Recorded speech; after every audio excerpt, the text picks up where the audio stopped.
ஐயா இப்போ பில்லி சூன்யன்றது உண்மை ஐயா? அது பில்லி சூன்ற மாய சக்தின்னு சொல்றான். அது ஒரு மாய சக்தின்னு சொல்றான். மாந்திரிகன்னா என்ன? கடவுளை வச்சு செய்யக்கூடியதான் மாந்திரிகம்னு சொல்றான். மந்திரத்துல கட்டுப்பட்டு செய்யதான் மாந்திரிகம். கடவுளுக்கு மிஞ்சின மாந்திரிகம்னு சொல்றது. அப்படி அது கொஞ்சம் குறுகிய கொஞ்ச காலங்கள் தான். ஒருத்தன் சொன்னா பாரு, குட்டி சைத்தான் 365 வச்சிருக்கேன் 15 ஜனங்க முட்டாளா இருக்கனால தான் இப்படி உங்களை தேடி வராங்கன்ற. பேய் பிசாசு உண்மைங்களா? பேய் பிசாசு எல்லாம் உண்மை. கொடூரமான பிசாசுலாம் உலகத்துல இருக்கு. கொடூரமான தீய சக்திலாம் உலகத்துல இருக்கு. எதுவுமே இல்லாத எதுவுமே இல்லை. என்னல இல்ல இறை சக்தியை ஆட்கொள்ளுங்க, இதெல்லாம் உங்களை விட்டு போயிடும்ன்ற. குறி சொல்றான், அருள் வாக்கு சொல்றான், வாக்கு சொல்றான்னு நாய் மேல நிக்காதீங்க. மக்களுக்கு ரொம்ப மூட நம்பிக்கையாவே இருக்கு. போய் போய் அவன் உங்களை ஏமாத்தி நீ 10 பைசா வட்டிக்கும் 5 பைசா வட்டிக்கும் 20,000 30,000 கொடுத்துட்டு அது அந்த அந்த வட்டிக்கான காசு தர்மம் பண்ணாலும் அது உனக்கு தேடி வரும். இது கர்மத்தை தான் தேடி எடுத்துன்னு போற. ஆமா, இவங்கிட்ட போனா சரியான, அவங்ககிட்ட போனா சித்தர்கள்கிட்ட சொல்லக்கூடிய ஒரே விஷயத்த என்னன்னா, சிவத்தை முழுமையா நம்புங்க, சித்தர்கள் நம்பணும், உங்களை காப்பாற்றி விடுறோம். எவ்வளோ பேர் வராங்க, சாமி சாதாரணமாக காப்பாற்றி அனுப்பிச்சிடுறோம். புரிதா இல்லையா உங்களுக்கு? அதனால் இவன் பூசணிக்காய் வைக்கிறான், இவன் தேங்காய் வச்சு சுற்றுறான், இவன் இது வச்சு சுற்றுறான்னு போய் வாழ்க்கையை வேஸ்ட் பண்ணிக்காதீங்க. சரியா?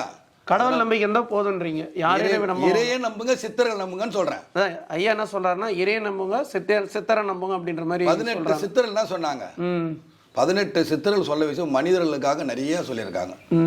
நீங்கள் எல்லாம் இந்த மாந்திரிக புக்கை படிக்கிறது, மாந்திரிக கிளாஸ்ன்னு ஒருத்தன் எடுக்கிறேன்றான், மாந்திரிகம் சொல்லித்தரேன்றான், அதுக்கு 10,000. அப்போ என்ன எல்லாமே மாந்திரிக குலமாக்கணும் பார்க்குறேன்னா, நிறைய மாந்திரிகம் பில்லி சூனியம் எல்லாமே இருக்கு. குறுக்குல போயிட்டாரு. மாந்திரிகம் பில்லி சூனியம் எல்லாமே இருக்கு, இல்லைன்னு சொல்ல. புரிதா இல்லையா? சரி. ஆனால் மக்களாகி நீங்கள் கிரியா யோகா கற்றுத்தரேன்னு அவனா சொன்னானா நம்பாதீங்க.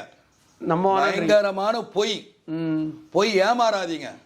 சரிங்க ஐயா. சூப்பர் ஸ்டார் ரஜினிகாந்துக்கே தெரியுமான்னு தெரியாது, அவருக்கே கிரியாவுக்கு தெரியுமான்னு அவரை நீங்க அழுத்தி கேளுங்க. ஐயா என்ன சொல்றாருன்னு அவருக்கு நீங்களே புரிஞ்சுப்பீங்க. சரியா? எறும்பூர் சித்தர்னா தெரியாத கிடையாது, அவருக்கு எல்லாருக்கும் தெரியும். நான் உண்மையே பேசுறதுனால என்ன சொல்லு, உண்மையை சொல்றது ஆவலை. போலி சாமியாருங்கெல்லாம் எவனா கிரியா கத்தரேன் வாசி யோக கத்தரேன்னா போவாதீங்க. எல்லாம் மாய. கிரியா வாசியை நான் பண்ணி பல லேடிஸ் திட்டு வாங்கிட்டு போயிருக்காங்க. நைட்டில் பயங்கரமாக திட்டிருக்கேன். உனக்கு எதுக்கு இல்லறத்தில் இருந்துட்டு கிரியா கற்று என்ன பண்ண போற, வாசி கற்று என்ன பண்ண போற? நான் ஒரு கிளாஸ் உருவாக்க போகிறேன் சாமி. ஆந்திராவிலேருந்து ஒரு லேடி வந்தா, 4-5 லேடி வந்தா, கற்றுக் கொடுத்தேன். நெட்ரிகன் விஷயம் பண்ணி இது பண்ண பெரிய கிளாஸ் நடத்துகிறேன். நார்மலாக நடத்திக்கோ, நல்லது சொல்லி கொடு.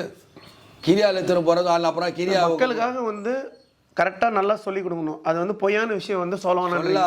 அப்படி பொய்யான விஷயம் உன்னுடைய கர்மா, உன் குடும்பமா ஒளிஞ்சு போகும்.